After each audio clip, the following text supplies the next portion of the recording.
Florida Governor Ron DeSantis, affectionately known on this show as Heavy D, seems to be a man, might have his eyes on the White House. He announced a list of new regulations in Florida, and here they are. This is for big tech. Mandatory opt-outs for big tech's content filters, a solution to tech censorship first proposed by Breitbart News in 2018. A private right of action for Florida citizens against tech companies.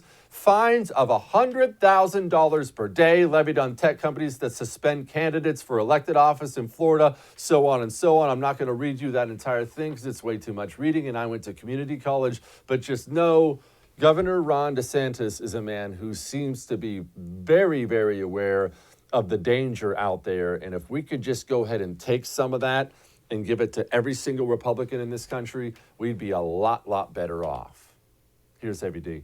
Hunter Biden's story was true, okay? We now know it was true. And the typical corporate media outlets, they just chose to ignore it. Obviously, they wanted to beat Trump. They had a view on the election. They didn't want to give it any air. So we rely on social media to go around that, not let corporate legacy media outlets control the discourse and let us speak. So you had the New York Post to run it, and you couldn't get any traction. You couldn't get any reach on it because big tech put their thumb on the scale. So that was true. What they said at the time, oh, it's a conspiracy, or it's based on hacked information. Are you kidding me? You're trying to tell me if there was hacked information that could damage me, you guys wouldn't print it? Give me a break. You can whiz on my leg, but don't tell me it's raining. You guys would print it every single day if you could, and big tech would allow it to proliferate every single day, 24/7. So it's not being done on a principled basis. He's not wrong.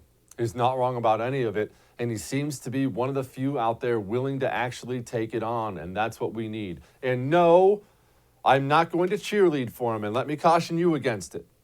Don't ever fall in love with a politician. They're only men. They put their pants on one leg at a time, just like you. They're only men. But I'm officially on the Heavy D watch at this point in time. He looks like he's a man who takes it seriously. Betting odds are getting better and better for him. 2024 Republican nominee betting odds: Trump Jr., Mike Pence, Nikki Haley, and then Ted Cruz and Ron DeSantis. People to keep your eye on. And allow me to burst the Las Vegas bubble. Don't bet on Nikki Haley. That's not going to happen. Hey, thanks so much for watching The First on YouTube. If you liked what you saw, go ahead and like and subscribe. You heard me. Like it, subscribe. You'll get a lot more of it and a lot more of me.